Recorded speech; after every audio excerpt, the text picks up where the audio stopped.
दोस्तों, आइए देखते हैं कि क्लास 12th का जो आपका इंग्लिश का पेपर होने वाला है, उसमें आपका बोर्ड एग्ज़ाम में किस तरह से क्वेश्चंस आएंगे, उसके बारे में जानते हैं।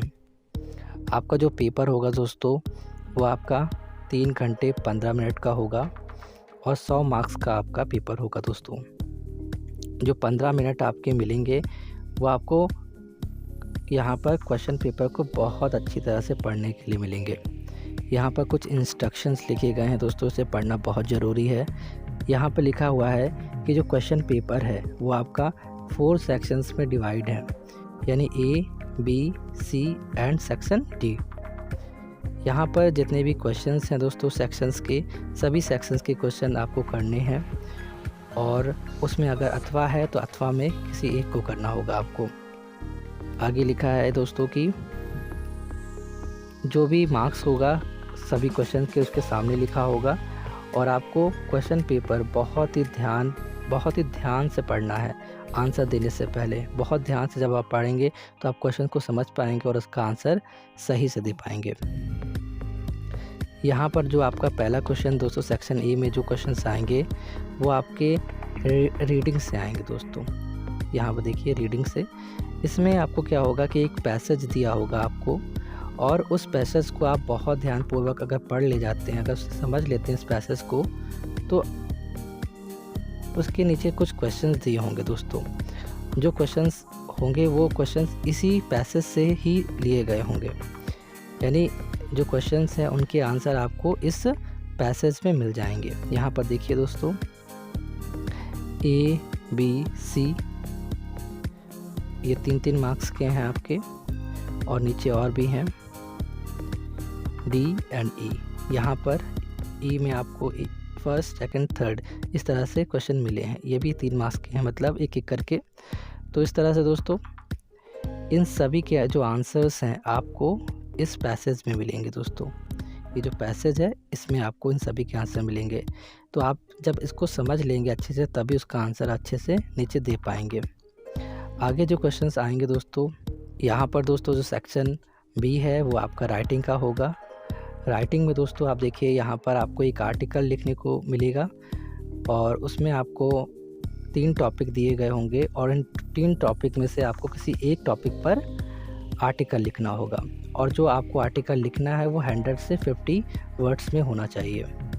और दोस्तों जो तीसरे नंबर का क्वेश्चन होगा वो आपका देखिए यहाँ पर लिखा हुआ है, यहाँ पर एक लेटर होगा और दूसरा एक एप्लीकेशन होगा।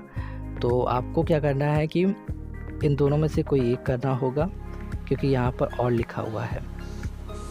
आगे देखिए दोस्तों, यहाँ पर सेक्शन सी में आपके जो क्वेश्चंस आएंगे वो आपके ग्रामर से होंगे।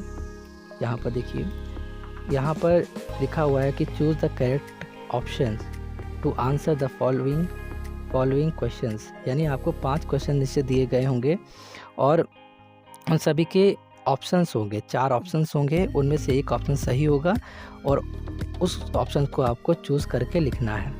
जैसे कि यहाँ पर देखिए पहला, one who takes the bright side of a thing is called, यानी वन हु यानी वो कौन है जो हमेशा ब्राइट साइड देखता है हर एक चीज़ों की, उसे क्या कहते हैं? उसे दोस्तों हम लोग क्या कहते हैं? उसे हम आशावादी कहते हैं।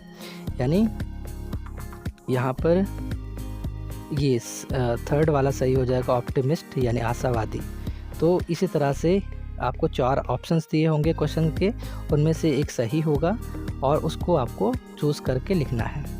इस तरह से दोस्तों देखिए यहाँ पर एक क्वेश्चन ये दिया गया है, इसके भी 4 ऑप्शंस हैं, इनमें से एक सही है, उसको आपको चूज़ करना है।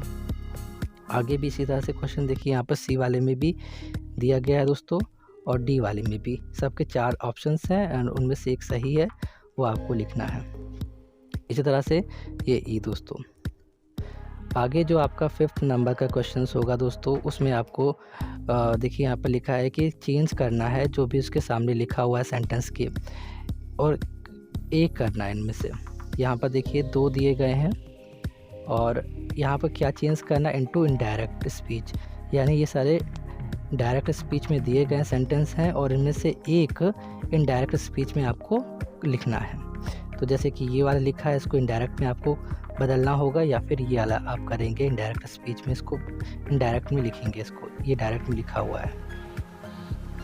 आगे लिखा है कि किसी एक को कंबाइन करना है आपको जो इसके सामने लिखा है। जैसे कि ये एक सिंपल, इस ब्रैकेट में देखिए सेंटेंस के सामने लिखा हुआ है इनटू अ सिंपल सेंटेंस, यानी ये जो सेंटेंस लिखा है इसको आपको एक सिंपल सेंटेंस में लिखना है, या फिर आप ये सेंटेंस को एक कॉम्प्लेक्स सेंटेंस में लिखेंगे।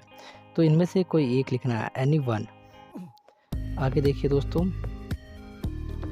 यहाँ पर लिखा है कि transform any one of the following as directed, यानी नीचे सामने जो लिखा हुआ है उसी को आपको चेंज करना है। जैसे कि यू कैन सॉल्व इट, इसको आपको पैसिव में चेंज करना है। इसको ये एक्टिव वॉइस में आपको लिखा हुआ है और आपको इसके पैसिव वॉइस में चेंज करना है। नेक्स्ट दोस्तों ये भी देखिए, ये आपको ये इंट्रोगेटिव सेंटेंस में आपको इसको बदलना है। इनमें से कोई एक ही करना है दोस्तों। आगे देखिएगा दोस्तों, यहाँ पर भी यही चीज़ करना है, कोई एक को आपको सही करना है, करेक्ट करना है दोस्तों इन दोनों सेंटेंस में से। इसी तरह से जो आपका आगे जो क्वेश्चन है ई वाला, इसको भी दोस्तों इसी तरह से करना है, इन दोनों में से कोई एक करना है आपको। आगे आपका जो 6 नंबर का क्वेश्चन होगा, इसमें आपको एक ट्रांसलेशन मिलेगा दोस्तों, जो कि हिंदी से आपको इंग्लिश में ट्रांसलेट करना होगा। इस तरह से दोस्तों आपको मिलेगा एक, और उसको आपको इंग्लिश में ट्रांसलेट करना होगा। आगे सेक्शन डी जो होगा आपका, वो लिटरेचर का होगा आपका। इसमें आपको क्वेश्चन आंसर्स आएंगे। जैसे कि यहाँ पर देखिए, यहाँ पर आपको ये क्वेश्चन करना है और इसमें आपको 40 वर्ड्स में आपको इस क्वेश्चन का आंसर करना है। यहाँ पर देखिएगा 7 का आपको ये वाला क्वेश्चन करना है, साथ में ये वाला क्वेश्चन करना है। इनमें भी ऑप्शंस हैं, चाहे तो आप ये वाला कर लीजिए क्वेश्चन, या फिर आप ये वाला कर लीजिए। यानी जब आप ए कर रहे होंगे तो इन दोनों में से कोई एक करेंगे, जब आप बी करेंगे तो ये वाला, या फिर आप ये वाला क्वेश्चन में से कोई एक करेंगे। इसमें और लिखा है इन दोनों के बीच में। आपको ए और बी दोनों ही करने हैं, लेकिन ए में से 2 ऑप्शंस हैं और बी में भी 2 ऑप्शंस हैं। आगे देखिएगा दोस्तों, आगे आपका क्वेश्चन आंसर और भी है। यहाँ पर कोई एक का आंसर देना है आपको 80 वर्ड्स में, और इन दोनों में से कोई एक क्वेश्चन का आंसर आप देंगे 80 वर्ड्स में। आगे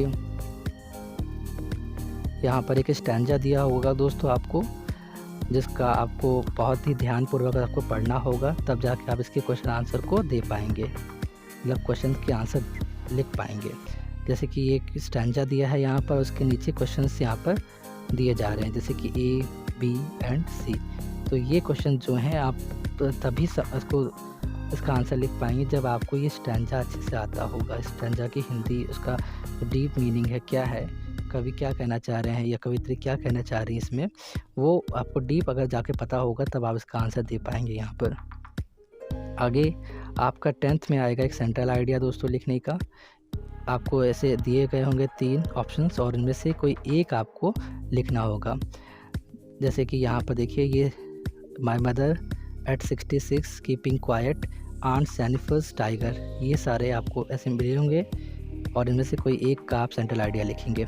आगे आपका 11th क्वेश्चन में आपका क्वेश्चन आंसर आएगा दोस्तों, जो कि 40 वर्ड्स में होगा, आपको लिखना होगा दोस्तों। जैसे कि 11th में ए एंड बी में से आपको ए और बी दोनों ही करना है, लेकिन ए में आपके ऑप्शंस हैं, जैसे कि हु वाज हैना वाला करिए, या फिर हु वाज द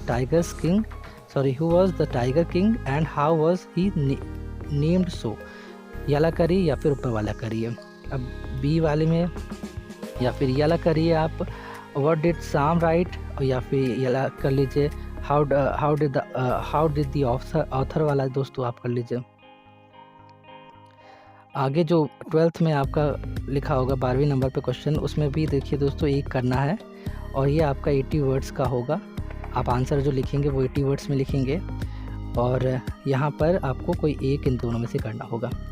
तो इस तरह से दोस्तों ये आपका कुछ क्वेश्चंस आएंगे आपके बोर्ड एग्ज़ाम में। आई होप मैं अच्छे से समझा पाया हूँ आप लोगों को।